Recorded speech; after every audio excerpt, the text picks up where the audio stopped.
What is the process for writing a standout college application essay?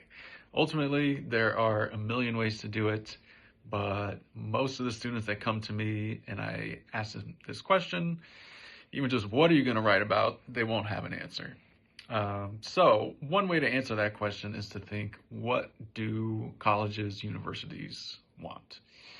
If you put it bluntly, right, they want successful alumni that are going to turn around and give the school a bunch of money or just be generally famous and well known for doing great things. And then they get to brag about you, put you on your website, them on your website, and you bring great prestige to the university. So that is one way to get started, is to sort of convince the admissions committee that you are going to be that kind of alumni. And so if you start with the end goal in mind instead of some sort of beginning, that can give you a little bit more structure and direction. So it can be as simple as coming up with just a career that you're interested in and want.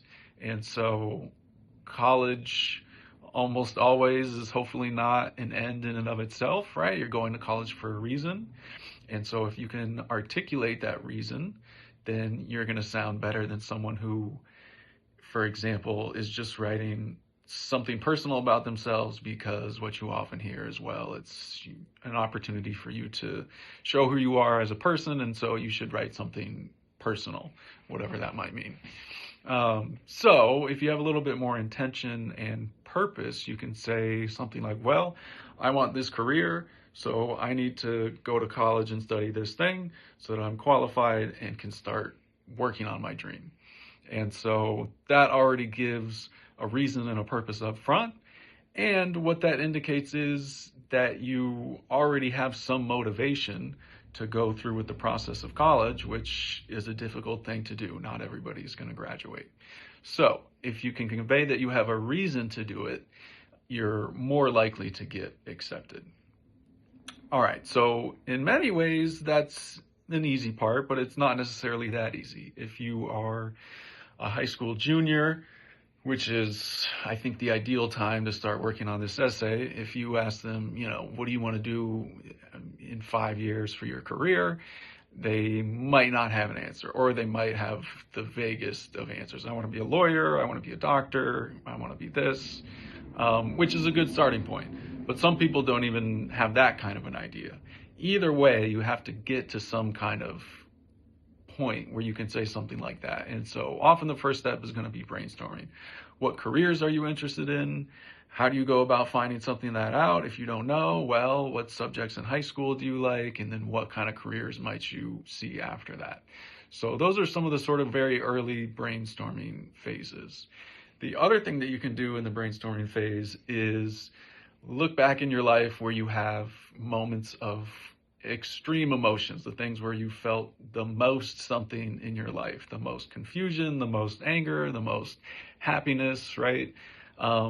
Because hopefully that's going to be very memorable to you. And if you can tell that story, it's already naturally a compelling story to somebody else. But the other reason why I suggest something like that is because oftentimes if you experience a strong emotion, then that is going to motivate you to do something, right? And so again, I already talked about it, but one thing you're trying to do in the college essay is explain that you have the motivation to succeed at this difficult thing that you're trying to apply to. So if you look at these moments of heightened emotions, there's likely going to be one in there that gives you sort of a direction in life. So a lot of the examples I like to use is, say you want to be an engineer. And so you could have many reasons for wanting to be an engineer. One of your relatives, right, your dad or uncle, aunt, somebody is an engineer. You really like that person. And so, hey, I want to be like them. I want to be an engineer. So you start taking engineering classes and things like that. That's a good enough reason as any. But hopefully at some point then, you're able to explain what it is you know about engineering, what you think an engineer is, and where in your life have you exhibited that kind of mindset. And so one student I worked with, we were starting to talk about this and gave a really everyday example. They were like, well, I was at the sink one day and I was looking at the construction of the sink and where the faucet was and how close it was to the edges and where's the drain. You know, I got the soap over here, I got to do dishes, and what's the most efficient way to go about washing my dishes in this sink? And then even furthermore, okay, what are sort of the things that are standing in the way of optimal efficiency? So how would I go about designing a sink and a setup that optimizes efficiency? So in some sense, that's a pretty boring example, right? You're just writing about washing dishes. The reason why in some sense that's a great example is because it's very relatable. One thing you don't know is who is going to be reading your college essay. It could be any number of different people. They might have expertise in your, sort of field or area of interest. They might be an engineer, but it's just likely that they're not. Even if they are an engineer, using that example, they might not have the specific subfield interest that you're trying to describe to them. So if you start with this really simple everyday example that everybody can relate to, it draws them in. And everybody, to some extent, whether they think about it or not, after a while of doing something like a chore, doing the dishes, is going to naturally try and figure out the best and most efficient way possible, because no one likes doing the dishes except for maybe some engineers. So, then where do you go from that example? So that's an example of an idea you might start with. What is then sort of the development of that idea? Well, you went the next step, right? And you actually are starting to solve like a real technical engineering problem with something like, how do I make a dishwasher, right? And so maybe you started taking apart your dishwasher with screwdrivers and things and looking up how to do it, right? And you sort of begin that process. So then you might say, okay, well then that drove me to take a class on sort of mechanical engineering specifically for appliances. And hopefully you can start to see how you just develop and deepen your interest in a particular field, right? And you can give reasons why, very explainable, relatable reasons, which is ultimately then proof, right? Anybody can say, okay, I want to be an engineer and I've wanted to be an engineer forever, and they can just end it there. But you're not giving proof or evidence to show that that's actually the case. So ideally, the other thing you're trying to do in the essay is, the ideal version is my whole life has been leading up to college and studying this thing, and then my whole life afterward depends on my success at studying this subject in college, right? So that your whole life trajectory just supports this one clean narrative that you can build and shape your essay around. And so once you have something like that, then you can start to look at your, the other application components, right? GPA is not as useful. I mean, that's just an indicator of how much success you had in school at certain subjects. But you can start to look at your course lists, right? And you can say, well, you can see from my course selections, that all my electives or where I had a choice to study something was engineering, right? Engineering related.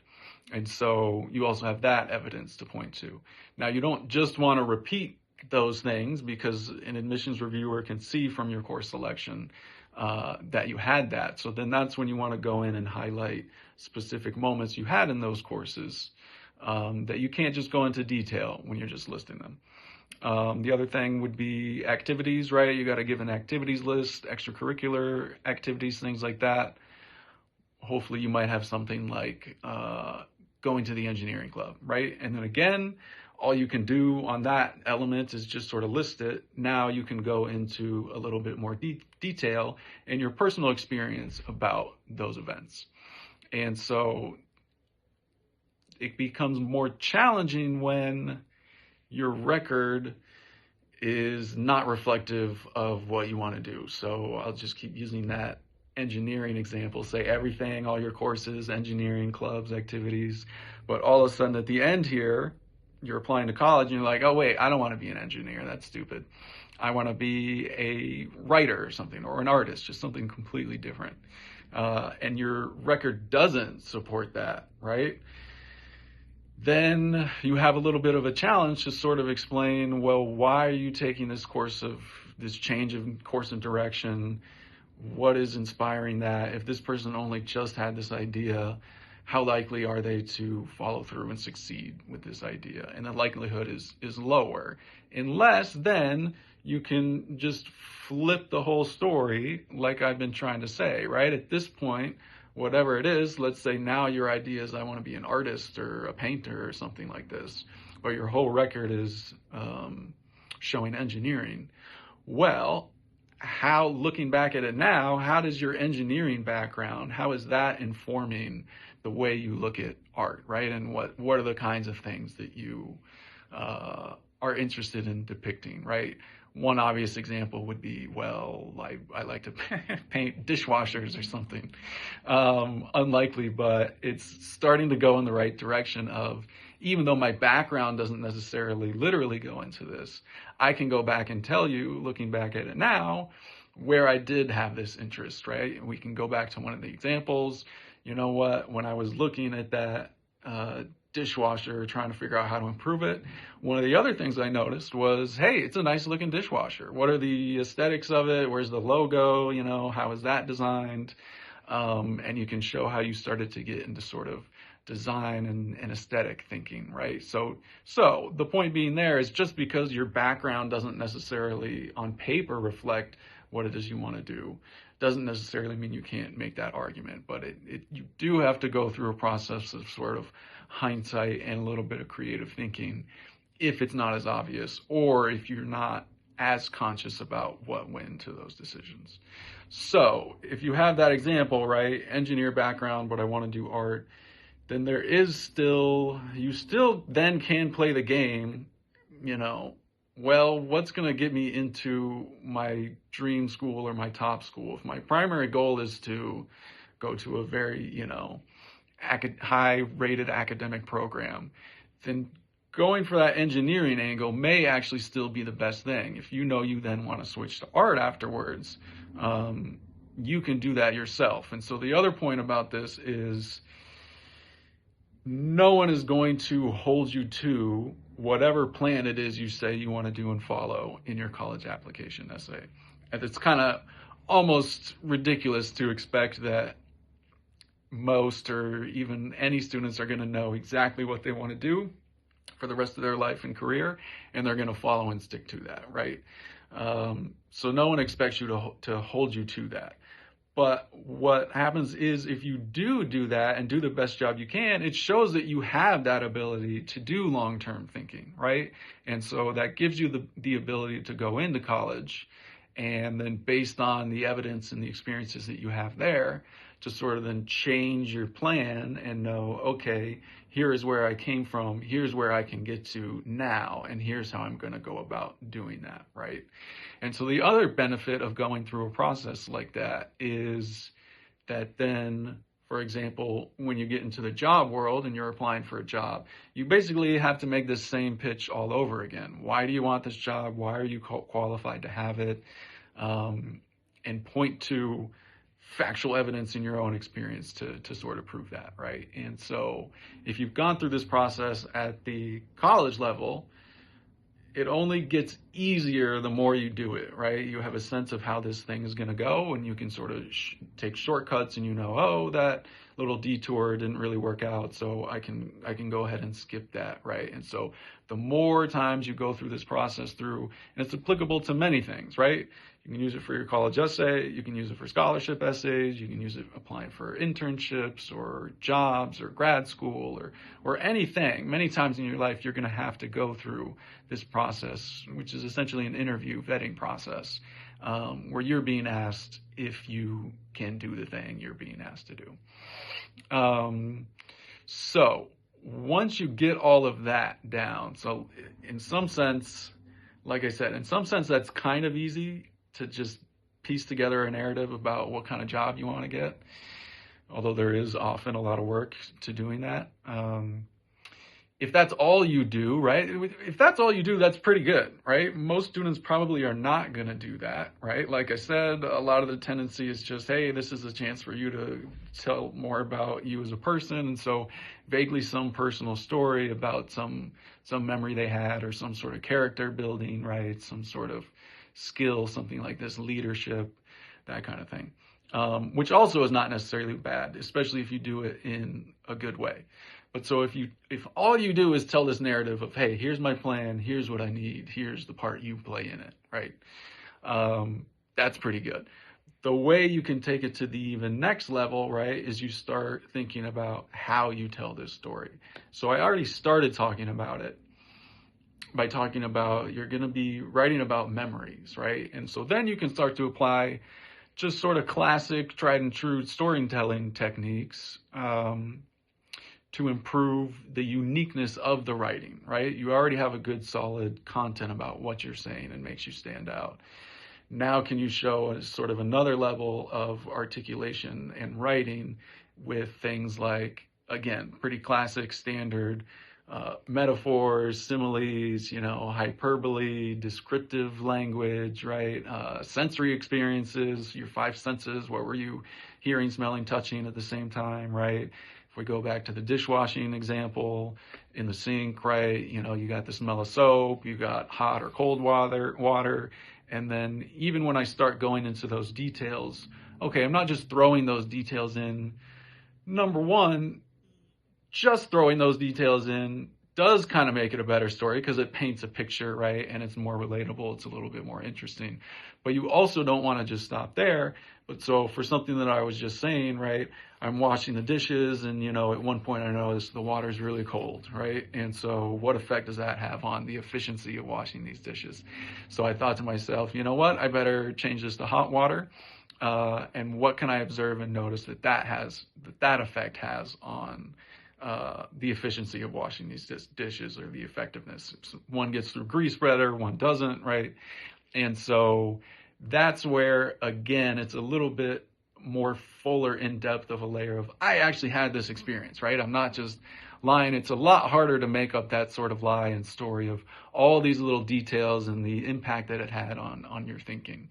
So if you can do something like that, not only are you situating it in, again, this sort of long-term career trajectory, you're a good storyteller and good at communicating what it is you need to get across. And if you take the cliche about an engineer, right, as well, maybe their communication skills aren't as good compared to sort of if you're looking at sort of a literary, someone who studies literature and creative writing and is going to be able to tell sort of a engaging story in its own right, even if actually the content is not that good, right? But hopefully what you've been seeing is, a lot of emphasis is put on how do you stand out of the crowd, right, in these college admissions process. Obviously, the thing that everyone tries to do, right, is get the best grades possible, take the most challenging courses possible, take AP classes, all of that, right? And so then the problem there is, well, you have a good band of students that are already doing that, and you all are giving that profile to an admissions committee, right?